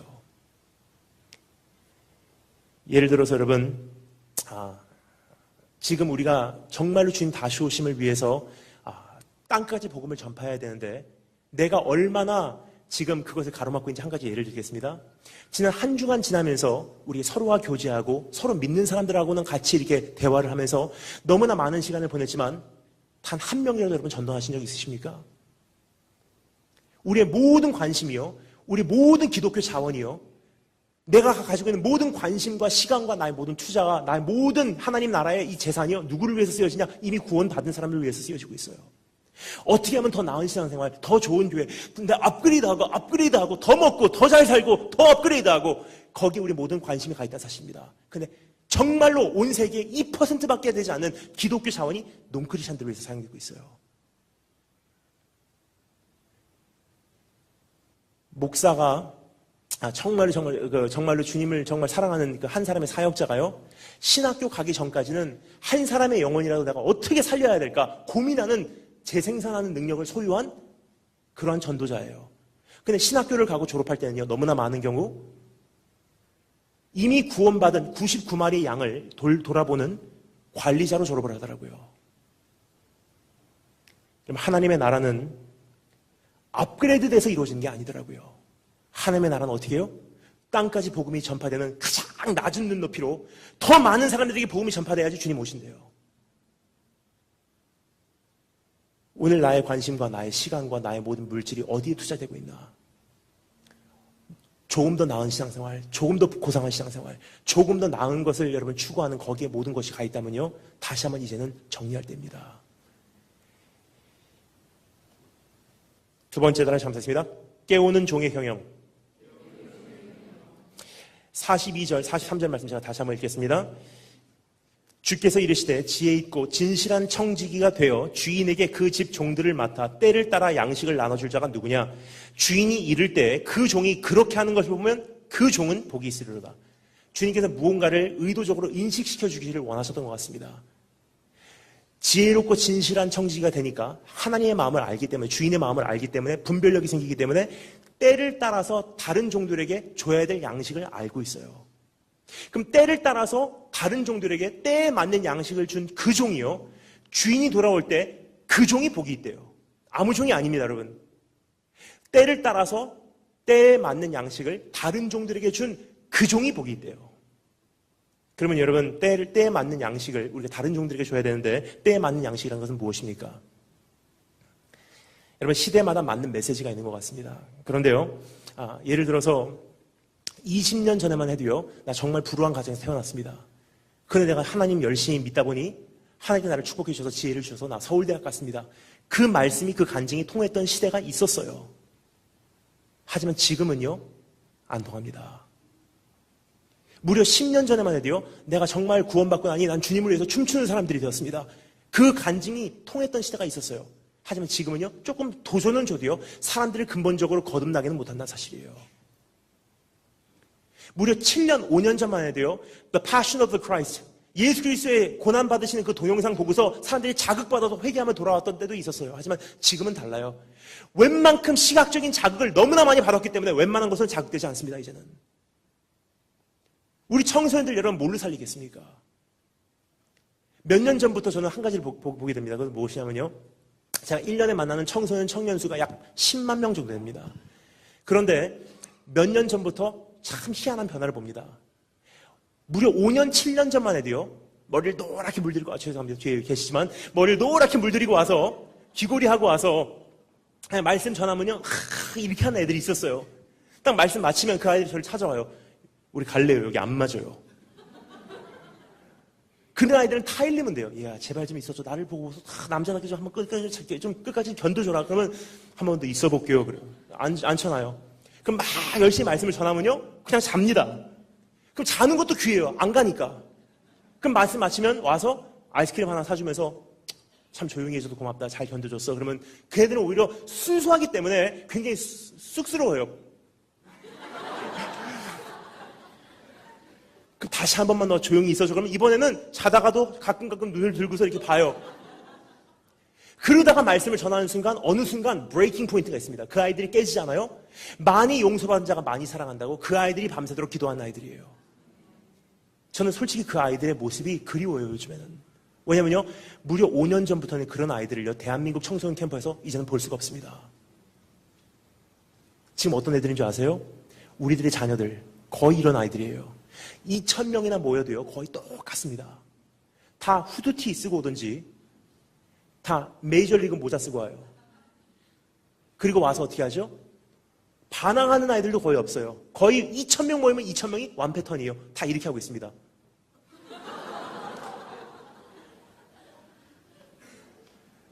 그런 아이들에게 내가 서울대학 갔으니까 너희도 열심히 하나님 믿어서 서울대학 가라는 것이 통한다고 생각하십니까? 주님을 위해서 춤추라는 것이 여러분 통한다고 생각하십니까? 자극은 줄 수 있겠죠. 도전을 할 수 있겠죠. 하지만 주님께서는 거기에 별로 관심 없으세요. 주님께서는 무엇을 위해? 하나님이 세상을 이처럼 사랑하사 자기 아들을 죽이실 때까지 사랑하셨으니 이는 저를 믿는 자마다 기도 응답을 위해 아니에요. 인생의 목적을 주기 위해 아니에요. 내가 잘 먹고 잘 살고 출세하기 위해 아니에요. 하나님의 영광을 돌리기 위해 아니에요. 저를 믿는 자마다 멸망치 않고 영생을 얻게 하려 하심이니라. 즉 영생을 얻게 하기 위해서는요, 내가 천국 시민으로 내가 합당한 모습으로 준비되게 하기 위해서는요, 예수 그리스도 장성한 분량까지 내가 성장하게 하기 위해서는요, 사업을 성공시키시던 사업을 망하게 하시던, 기도 응답을 주시던, 기도할 수밖에 없는 눈물을 주시던, 병을 고쳐주시던, 병을 주시던 영생을 얻게 하려 하심이니라. 수단과 방법 가리지 않는다는 사실이에요. 하나님의 관심은 사람을 살리는 데 있습니다. 하나님의 관심은요, 잠자는 자를 깨우는 데 있어요. 그냥 인생에 도전 주는데 별로 관심 없으십니다. 그럼 그 아이들은 뭘로 깨울까요? 여러분 기억하십니까? 슬기로운 다수처녀, 어리석은 다수처녀 비유. 열처녀입니다. 그런데요, 우리가 알기로는 슬기로운 다수처녀는 깨 있었고 어리석은 다수처녀는 잠들었다고 생각해요. 다시 읽어보십시오. 아니에요. 10명 다 자고 있었어요. 그럼 그 다른 점은 무엇이냐? 그건 다른 설교이기 때문에 말씀드리지는 않겠습니다. 하지만 한 가지 말씀드리겠습니다. 10처녀 다 잠들었어요. 왜냐? 밤이 깊기 때문에 다 잠들 수밖에 없는 시대라는 사실이에요. 근데 한 가지가 깨웁니다. 뭐죠? 아무리 동영상 보여줘도 안 일어나요. 아무리 위대한 프로그램으로도 그 아이들은 안 깨어납니다. 열처녀를 깨우는 한 가지가 있었어요. 뭐죠? 한마디요, 한마디. 한밤중에 외치는 소리가 가로되 신랑이 온 다음에 다 일어나는 거예요. 마지막 시대에는요, 마지막 시대의 메시지밖에 안 깨웁니다. 안 통합니다. 마지막 시대의 잠은요, 마지막 시대의 메시지로만 깨울 수 있어요. 때에 맞는 양식이라는 것은요, 이 시대에 맞는 메시지가 있다는 사실입니다. 즉, 내 영혼도요, 지금 살아나지 않는 이유가 있어요. 왜냐? 20년, 30년 지금 죄짐 맡은 나의 구주 이거 하고 있어도요, 이상하게 나는 알아요. 내 인생의 어떠한 한 부분이 안 바뀌는 건 나는 제일 잘 알지 않습니까? 왜 안 바뀝니까? 그 이유는요, 이미 십자가를 돌파했는데도 불구하고 지금 다시 오실 주님을 향해서 달려가고 있지 않기 때문입니다. 구원받은 것 하나만으로 그냥 만족해서 안주해 있다면요, 다시 오시는 심판주 앞에는 우리가 설 수 있는 준비가 되지 않는 사실이에요. 주님 오실 때는요, 심판하러 오십니다. 근데 문제가 있습니다. 예수님 앞에 구원받은 것으로 우리가 만족하고 있어요. 나도 예수님 영접합니다. 내 안에 들어와 주세요. 내 구세주가 되주세요. 예수님 이름으로 기도합니다. 아멘 하면 구원받았습니다. 아닙니다, 여러분. 그것이 구원이라면요, 그 주문만 외우면 구원받으면 여러분 앵무새도 구원받습니까? 아니지 않습니까? 마음에 믿어 의에 이르고 입으로 시인하여 구원에 이른다는 것은 우리에게 한 말이 아니었어요. 원래는 2000년 전 유대인들에게 했던 말입니다.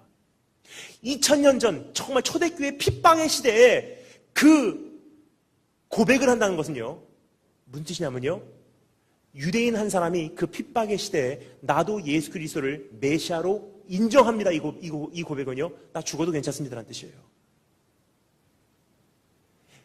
내가 그토록 기다리던 메시아가 바로 예수 그리스도임을 드디어 알았기에, 그분이 내 인생의 보화가 되었기에 난 이제는 내 생명 조금도 귀한 것으로 여기지 않겠습니다.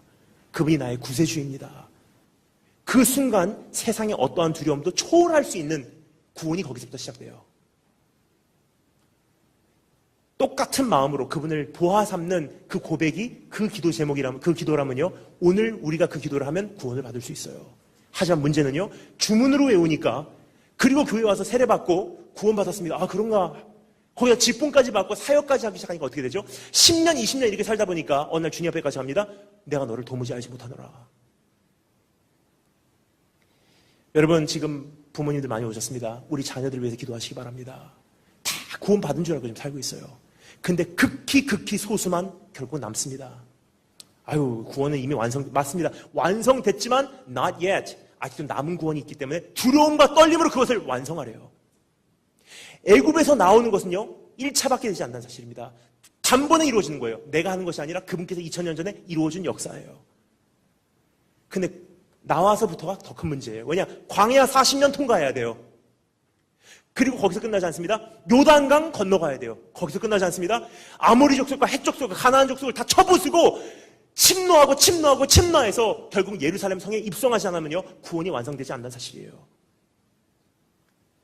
그냥 10년 전에 예수님 믿은 것으로 만족하면요, 내 인생에 어떤 변화도 없습니다. 다시 오실 심판하신 주님 앞에 남은 구원 이제 어떻게 이루어낼까? 두려움과 떨림으로 내 구원 이뤄내시고 내 자녀 살리시는 축복 있으시기 바랍니다. 지금은 북한을 위해서 기도할 시대도 아니에요. 여러분, 북한을 위해서 기도하는 거 참 귀합니다. 근데 저는 정말 감사한 것은요, 조금 전에 우리가 기도할 때 우리 신촌에 있는 청년 청소년, 그리고 대한민국 청년들을 위해서 여러분 기도했다는 것이 저는 너무 감사해요. 왜냐면요, 지금 마치 북한을 위해 기도하는 것이 지금 대한민국 교회의 어떤 붐인 것 같이 교회마다 다 그것을 일어나는데, 지금 진짜 심각한 문제 뭔지 아십니까? 대한민국 장로교에서 총회에서 내린 통계입니다. 대한민국 안에 진짜 그 성도가요, 진짜 사실상 교회를 다니고 있는 성도가요, 480만 명밖에 되지 않는다 사실이에요. 10%예요. 북한 크리스찬 인구 몇 퍼센트 아십니까? 10%예요. 거의 똑같습니다, 지금. 누가 누구를 선교한다고 합니까? 근데 북한의 10%하고 우리의 10%하고는 여러분 전혀 다릅니다. 북한에 있는 10%는요, 이미 죽음을 선택해도 예수 그리스도 버리지 않는 사람들이에요. 근데 여러분, 문제는요, 우리 자녀들 어떻습니까? 나는 어떻습니까? 그 주님께서 말씀하십니다. 예루살렘의 딸들아, 나를 위해 울지 말고 너와 네 자녀를 위해 울어라. 많은 곳에 다니는데요, 가끔 듣는 그 상담이 있어요. 목사님, 우리 자녀를 위해서 좀 상담 좀 해주세요. 어떤 상담해 드릴까요? 물어보면 거의 똑같은 얘기예요. 정말로 우리 아이가 정말 착한 애인데, 우리 아들이 정말 착한 애인데, 초등학생 때, 중학생 때, 고등학생 때 열심히 나 따라서 교회 다니고, 정말 얘도 헌신도 하고, 그렇게 정말 주님을 위해서 수련회도 갔다 오고, 전 멕시코까지 무슨 단기 선교행도 갔다 오고 여러 가지 했는데, 대학을 가면서 이놈이 교회를 안 다녀요. 떠나갔어요. 어떻게 하면 좋아요? 제가 솔직히 그분에게 말씀드리기를 원하는 답을 여러분께 말씀드리겠습니다. 그 자녀는요, 안 돌아옵니다. 한번 나간 자녀는요, 이제는 안 돌아와요. 하지만 한 가지 유일한 방법이 있어요. 뭐냐면요, 아직도 영적 탯줄로 하나님께서 맺어주신 그 자녀, 부모가 해산의 고통을 다시 겪으면요, 그 자녀는 돌아와요. 하지만 가장 큰 문제는 뭐냐면요, 웬만한 부모님들은요, 그 해산의 고통을 다시 통과하기를 원치 않으세요. 여러분의 자녀는 지금 주님 오신다고 하고 있는데 어디서 무엇을 하고 있습니까? 주님 만날 준비가 되었습니까? 오늘 다시 한번 하나님 앞에서 누구를 위해 우는 것이 아니라 나와 내 자녀를 위해서 가슴을 치시고 애통하시며 회개하신 축복이 있기를 주로 축원합니다. 그것으로 이제는 내 자신을 깨워내시고 죽어가는 내 가정, 내 교회, 이 지역사회 살려내신 축복이 있기를 주로 축원합니다. 시간이 거의 다 됐기 때문에 마지막 한 가지 짧게 살펴보고 마치겠습니다. 따라해 점사했습니다. 받은 만큼 행하라. 첫 번째는 깨어있으라. 두 번째는 경영하라. 마지막 세 번째 받은 만큼 행하라. 45절부터 48절 말씀 다 같이 읽겠습니다. 시작.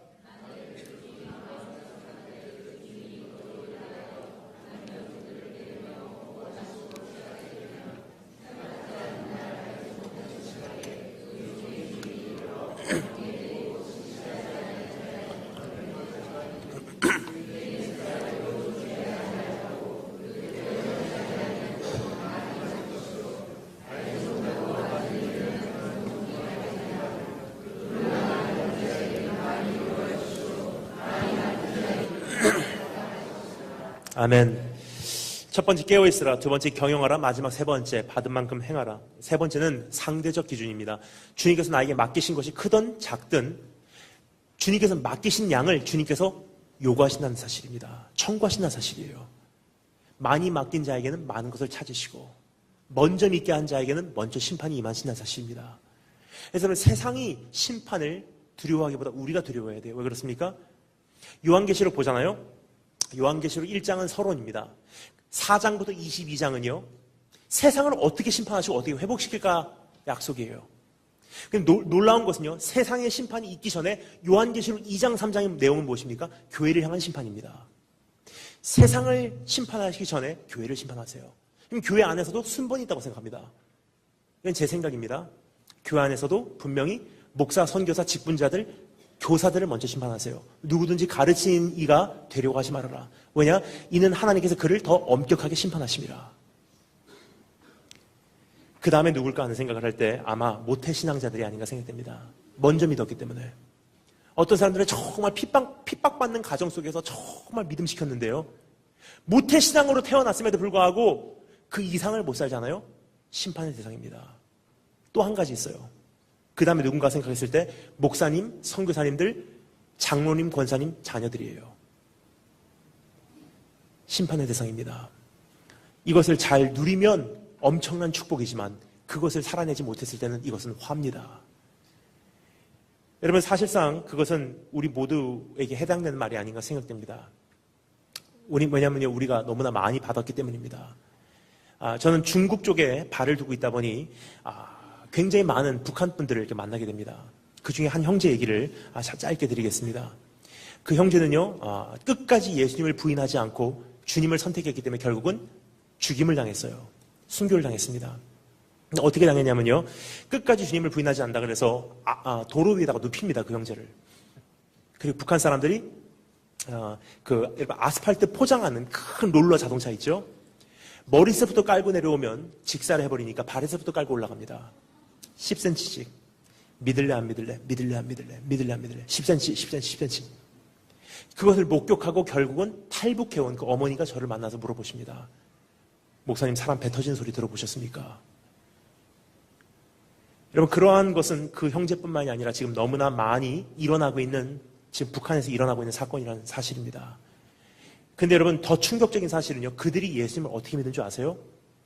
북한에서 잠시 탈북해서 중국으로 넘어와서 예수님 만나고 극히 소수의 사람들은요. 나 이대로는 남조선 못 가겠습니다. 다시 돌아가서 북조선에 남겨온 나의 가족과 친척들, 친구들에게 복음 전하겠습니다 하고 다시 생명 걸고서 성경 하나 가지고 압록강 두만강 건너서 다시 북한으로 돌아가세요. 돌아가서는요. 성경 66권 가지고 있다가 잡히면 큰일 나니까 다 갈기갈기 찢어서 쪽복음으로 나눠줍니다. 근데 그 형제 같은 경우는요. 요한복음을 받은 거예요. 처음으로 읽어보는 이 성경이라고 하는 것.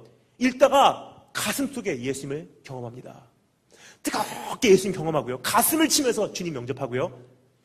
너무나 사랑스러운 하나님의 말씀 읽고 또 읽고 또 읽고 외워버리고 갖고 있다가 잡히면 큰일 나니까 찢어버려서 먹어버렸어요. 그리고 순교의 현장까지 그는 돌파합니다. 주님 앞에 섰어요 지금. 그럼 저와 여러분은 어떻습니까? 성경 66권 다 가지고 있어요. 집에 가면요 먼지가 수두룩하게 쌓인 성경 몇 권이나 있습니다. 예배하는 것도 부족해서 불평을 많이 해요. 마음껏 예배할 수 있고 마음껏 섬길 수 있는 자유가 있어요. 우리도 언젠가 죽습니다. 주님 앞에 섭니다. 그 북한 사람 내 옆에 서 있습니다. 내가 주님 앞에 섭니다. 주님께서 둘을 바라보시면서 여러분 똑같은 기준으로 심판하실까요? 많이 준 자에게는 많은 것을 찾으신대요. 그럼 내가 가지고 있는 것은요, 이것은 축복의 목록이 아니라 이제 어떻게 바로 살아야 할까? 축복의 목록이 될 수도 있지만 이것은 심판의 목록입니다. 왜냐? 가지고 있는 만큼 심판받기 때문에. 차라리 이것을 활용하지 못한다면요, 다른 사람에게 나눠주래요, 차라리. 가지고 있다가 혼나시지 마시고, 이제는 바로 사용하시든지, 나눠줘 버리든지, 분별하신 축복이 있으시기 바랍니다. 깨어있으라, 경영하라, 받은 만큼 행하라. 만일 그렇게 하면, 37절 제가 읽겠습니다. 주인이 와서 깨어있는 것을 보면 그 종들은 복이 있으리로다. 내가 진실로 너에게 이르노니 주인이 띠를 띠고 그 종들을 자리에 앉히고 나와 수종들이라. 띠를 띈다는 게 뭐라 그랬죠? 수종든다는 뜻이에요. 거침없이 당신을 섬기겠습니다. 당신의 마음에 기쁨이 충만하기까지 나는 몰두를 다하겠습니다. 그리고 나는 띠를 띠고 당신을 수종들겠습니다는 뜻이에요. 누가요? 우리가 아니라 주님이 하신대요. 전 주님 오시면요, 우리가 수종드는 줄 알았어요. 주님께서 뭐라고 말씀하십니까? 내가 돌아올 때, 주인이 돌아올 때 종들이 깨어있고 경영하고 받은 만큼 행하는 것을 보면 주인이 돌아와서 그 종들을 자리에 앉히고 주인이 띠를 띠고 나와서 수종 들어주신대요. 믿어지십니까? 너무나 충격적인 복음이라서 이것은 믿어지지가 않습니다. 그래서 어떻게 하셨죠? 직접 보여주셨어요. 주님 잡히시는 그날 밤 종들을 자리에 앉히십니다. 주님께서 먼 나라로 혼인잔치로 가시는 것과 같이 우리와 잠시 이별하는 그 전날 밤 주님께서 제자들을 앉히시고 어떻게 하시죠? 띠를 띠세요. 그리고 주님께서 나와서 베드로의 신발을 벗기십니다. 요한의 신발을 벗기십니다.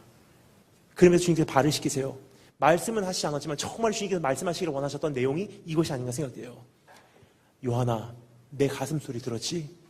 내가 어디에 관심을 가지고 있는지 너는 알지? 내 마음껏 경영해줘. 베드로야, 정말 끝까지 잠들지 말고 깨어있어줘라. 마태야, 받은 것이 크든 작든 받은 만큼만 행해줘. 그러면 내가 오늘 너 발 씻기는 것 이거 기억해도, 내 손길 기억해도, 왜냐면 내가 돌아올 때 너희가 그렇게 하는 것을 보면 이게 너의 영원한 현실이 될 거야. 여러분, 그 주님 오실 때까지 정말 얼마 남지 않았습니다. 나와 내 가정이 이제 어떻게 살아야 할지 다시 한번 고민하시고 오늘 한 걸음 한 걸음 주님의 뜻에 받들어 나가시는 축복이 있을 주님을 축원합니다. 다 같이 찬양팀 나와주시면 감사하겠고요. 우리 찬양 한 곡하고 잠시 기도하도록 하겠습니다. 여러분,